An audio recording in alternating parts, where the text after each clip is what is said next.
Já aproveitando esse ponto de agenda de Brasil, cara, qual é a sua ideia de Brasil, assim, realmente? Qual o projeto do Partido Missão para o nosso país? Eu sempre falo assim, a gente tem que olhar o Brasil que a gente quer daqui pelo menos 30 anos, porque a gente também não tem muito tempo para ter esse Brasil que a gente quer, e aí você ir fazendo a lição de casa de trás para frente, né? O Brasil precisa ser uma das 5 maiores nações do mundo nos próximos 30 anos, porque se ele não for, ele vai ficar à mercê de um conflito global. Eu tô falando agora de uma nova guerra fria entre China e Estados Unidos, em que o Brasil tá muito fraco para lidar. O Brasil tem muito recurso natural. O sul global virou agora protagonista. A população do mundo tá no sul global. Boa parte da economia foi pro sul global. E o Brasil com terra gigantesca, terra agricultável, com sol, com energias renováveis e não renováveis muito abundantes, com população, mercado consumidor, proximidade dos Estados Unidos. O Brasil ele se torna um ativo para algum dos blocos. E o Brasil não nasceu para ser ativo americano ou ativo chinês. O Brasil nasceu para ser o Brasil. E ele tem que ser uma força por si só. Portanto, esse Brasil que a gente está falando tem que ser uma das potências, tem que estar militarizado, tem que estar forte, tem que ter controle de fronteira. É um Brasil que apenas sobreviverá dessa maneira. Então, estar forte militarmente, destruir o crime organizado para ter controle do próprio território, ter produção de tecnologia de ponta, para que você possa ter não só armamentos, mas ter uma economia robusta, isso é obrigatório. Então, quais são os caminhos que levam a gente a fazer isso? Quais são os caminhos em termos de segurança pública? Quais são as políticas que a gente tem que adotar para que a gente destrua o crime organizado o mais rápido possível? Quais são os caminhos que a gente pode utilizar para colocar as terras raras como um elemento na mesa, para sentar com outros países e falar não só em extrair elas, mas fazer transferência de tecnologia, trazer, vamos dizer, o complexo produtivo para cá. Ah, beleza, dá para negociar com os Estados Unidos, mas nenhuma empresa vai vir para cá se não fizer uma reforma de competitividade, ou se os juros continuar a 14%. Então, para baixar os juros, tem que fazer uma reforma fiscal. Então, quando a gente vai depreendendo, vamos dizer, de uma meta, o que nós precisamos fazer, nós começamos a surgir com um plano. Que é isso, você tem uma meta futura e você depreender as ações. A beleza disso, nós não precisamos inventar praticamente nada, porque em quase todas as áreas é mais ou menos sabido o que precisa ser feito. Ah, na área fiscal, você pode imaginar, a gente precisa de uma reforma fiscal focada na despesa. Agenda de competitividade, de maneira, vamos dizer, desesperadamente a gente precisa ter uma agenda de competitividade. Investimentos em infraestrutura, que só vão acontecer se do outro lado a gente diminui a despesa para poder baixar os juros, aumenta o espaço do gasto discricionário e também a volúpia do investidor em investir em infraestrutura, com marcos regulatórios sérios, tirar a ONG que atrapalha o funcionamento de investimentos e projetos, por exemplo, na região centro-oeste e norte. Agenda de competitividade, educação, formação de mão de obra, simplificar o modelo que nós temos hoje de currículo nas escolas, devolver autoridade para o professor. O que eu estou querendo mostrar é que em todas as áreas há planos que você pode adotar que vão te levar para esse caminho final. E para mim o que interessa é explicar para as pessoas qual é esse caminho final. Então a gente criou um livro, que é o Livro Amarelo, e inclusive a versão final que vai ser meu plano de governo vai começar a rodar acho que daqui 2 semanas, e a gente vai lançar para todo mundo. Ele tem o plano, quais são as medidas que eu vou começar a tomar agora para chegar nesta meta daqui 30 anos? E eu tô muito animado. Aí eu posso, se tiver tempo, a gente discutir aqui, cada área o que a gente propõe. Mas mais do que cada área a gente propõe, porque repare que a maior parte dos candidatos a presidente, eles vão nos lugares, eles são perguntados de políticas imediatas. Não, eu vou resolver o fiscal assim, eu vou privatizar. Tá, a privatização de uma empresa daqui a 30 anos é algo menor. Qual o seu plano, né? Qual o modelo de Brasil que você tem que chegar? Essa é uma pergunta conceitual. Qual o tipo de nação que você quer? Então, essa pergunta conceitual é a pergunta que todo mundo teria que responder. É a pergunta que qualquer debate na Globo deveria fazer para os pré-candidatos. Conceitualmente, qual é o país que você quer viver? Esse país tem favela ou não tem? Esse país é um país que se arma ou é um país de turismo e de soft power? Esse é um país que tem fronteiras fortes ou não? Esse é um país que está aliado com a China, aliado com os Estados Unidos, ou ele é independente? Esse é um país que ele vai investir tudo para se reindustrializar, ou ele vai entender que o papel dele nas cadeias de produção é pegar as coisas primárias? Qual é esse país? Poucas pessoas estão trazendo respostas para isso. E é as respostas que eu gostaria de trazer. São as respostas. Você é a favor de reeleição ou não, cara? Porque, por exemplo, você tem esse projeto político de um Brasil já enxergando o longo prazo, mas a democracia ela tem estímulos de muito curto prazo. Sim. Até porque o eleitor médio, né? Se a gente pega a renda média aqui no Brasil, que inclusive ela é maior do que a mediana, porque tem uma base muito pobre e a renda média é puxada para cima por pessoas que têm uma renda muito alta.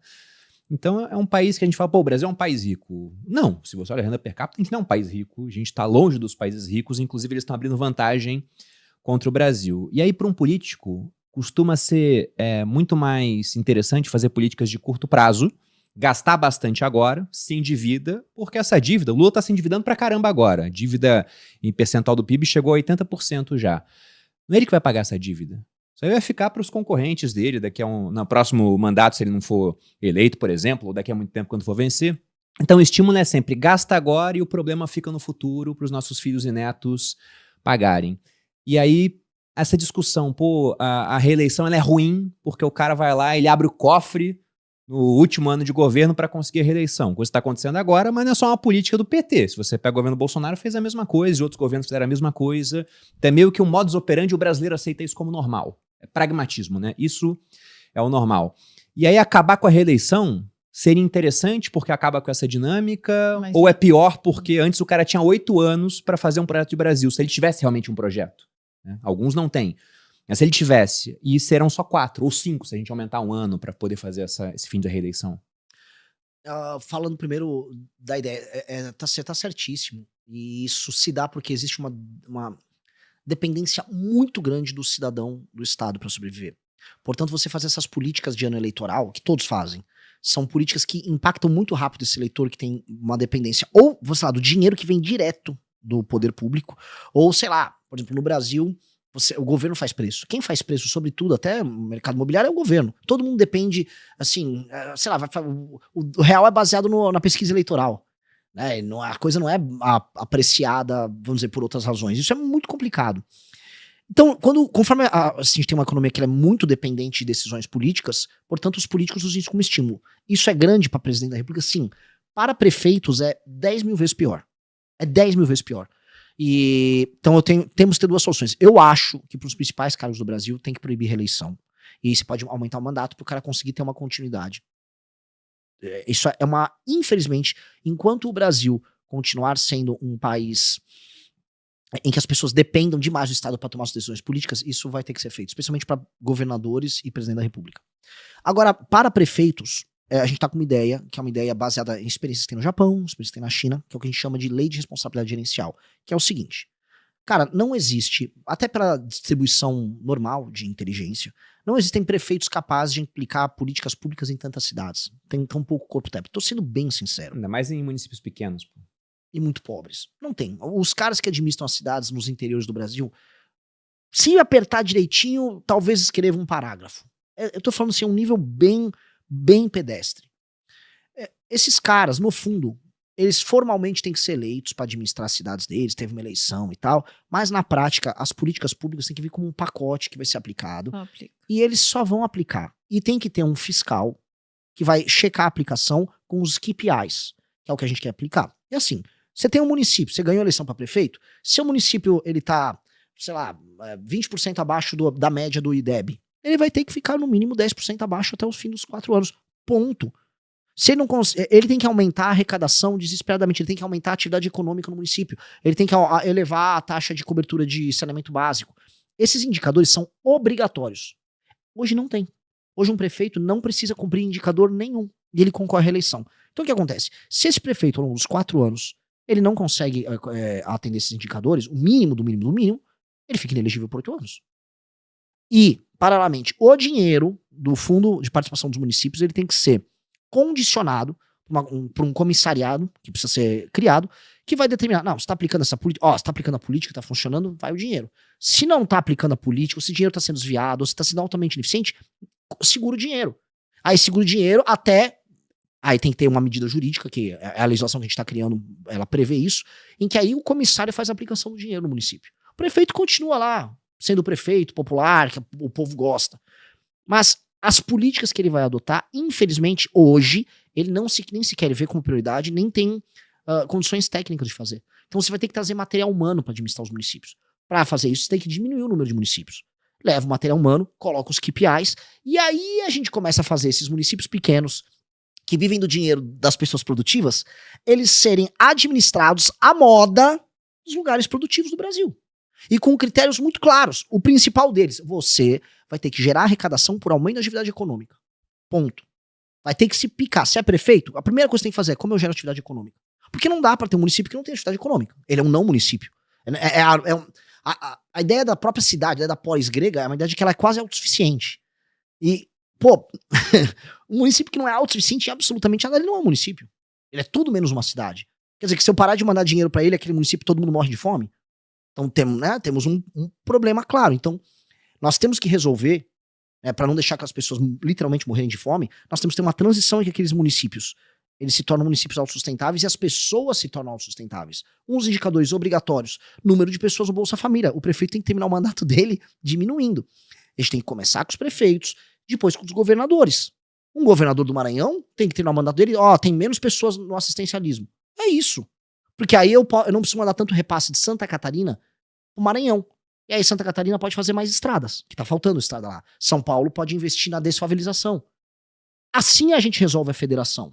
Então, eu acho que com um modelo desses, que é um modelo que, pra mim, é uma revolução que a gente muda tudo na política do Brasil. Porque aí o Ciro Nogueira não tem como se reeleger muito. Porque como é que ele vai ficar comprando voto daquelas pessoas se nem pra reeleger o prefeito inútil dele ele vai conseguir? Se a emenda dele fica condicionada aos desempenhos do prefeito. Aí não tem a utilidade desse cara. A utilidade que ele tem... porque na prática a força do político do Centrão é a força que ele tem em mandar recurso e comprar apoio na base dele. Essa força se torna, assim, quase inútil. E aí você começa a ter uma melhora na representação. Outra coisa, a gente fez um estudo com os pesquisadores nossos na revista Valete, mostrando que existe uma correlação direta entre IDH e voto no Centrão. Correlação negativa, né? Quanto mais baixo o IDH, mais voto no Centrão. E quanto mais alto o IDH, mais as pessoas vão votando em candidatos de opinião. Isso é uma grande notícia. Porque se a gente vai criando atividade econômica nos municípios e melhorando o IDH daqueles municípios, as pessoas não vendem o voto. Vendendo menos o voto, elas têm um voto mais consciente e a qualidade da representação melhora. Então, isso é uma revolução política que a gente faz. E eu tô tentando pregar isso para todos os lugares que eu vou, porque isto muda o Brasil no longo prazo. O resto, o Xandão é um problema agora, é um problema imediato. Isso aqui é o problema, é o nó do Brasil. O nó do Brasil para resolver, para um cara aqui em São Paulo ter uma startup e que ela vai ser funcional, e que os marcos regulatórios vão funcionar, e que o país é funcional, que os juros não vai ter um gigante, esse país só vai existir se a gente resolver esse assunto. Cara, e sua visão sobre emendas parlamentares, né? Porque o que se ouve bastante atualmente é que o legislativo ele foi enfraquecido em termos de poder político, já que muitas vezes decisões são tomadas lá, elas acabam sendo barradas pelo poder judiciário, pelo STF, só que eles estão mais fortes em termos econômicos, haja visto o aumento de emendas parlamentares, com orçamento secreto, outros nomes, né? O pessoal fica mudando isso para pegar usar de um certo eufemismo. E é um dinheiro que costuma ser muito mal gasto. Eu lembro quando eu era militar, em 2012, teve um deputado que ele destinou uma emenda parlamentar para o quartel fazer uma nova quadra de futsal. Aí foi muito legal para o quartel, mas eu pensei, porra, será que esse é o melhor uso desse dinheiro? Não quer dizer que, eu não sei se a quadra ela ficou superfaturada, provavelmente não, foi feita certinho, mas mesmo assim, era para ter a quadra dentro do quartel? Pra, cara, 100 pessoas usarem? Não era melhor isso estar fora? Ou será que era a quadra que era necessário, não é uma outra coisa? Então parece que é um dinheiro que ele é muito bom pro político, porque ele vai lá e faz uma praça e bota a faixa dele falando, essa praça foi feita pelo deputado Joãozinho. Mas não parece ser usado realmente pra fazer o Brasil melhorar. Sim. Só que, e aí se você tira isso da mão do político também, cara, você compra um inimigo, né? Sim. Como funciona na tua cabeça? Como é que seria o melhor uso desse dinheiro? Num país em que tudo está resolvido, a emenda parlamentar ela tem que deixar de existir. Ela é uma aberração brasileira. Mas na transição que a gente precisa fazer até lá, não. Porque simplesmente um político do Centrão não entende política sem emenda. E o povo, nos municípios dele, acham que a função do deputado é fazer uma obra com a emenda dele. Essa é a relação. As pessoas... Não existe na experiência de um eleitor de Imperatriz do Maranhão a ideia de um deputado que tá lá em Brasília passando projetos de lei e andando com uma agenda ou barrando projetos no governo. Isso não existe. Isso não é um deputado. Isso pode ser uma pizza, isso pode ser uma garrafa d'água. Isso não é um deputado. O deputado é um cara que é um... Ele faz uma obra aqui perto de casa. Isso. E homem bom! E depois te arruma um empreguinho. Essa é a função social do deputado.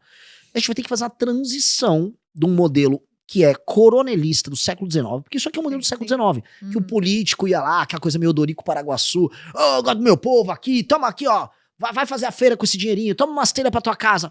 Eles só adaptaram isso ao orçamento federal. Só que hoje, né, as emendas estão na casa dos 60 bi. É muito dinheiro, muito dinheiro. E o governo tem pouco gasto discricionário, que é o gasto para ele fazer investimento, e boa parte disso vira emenda.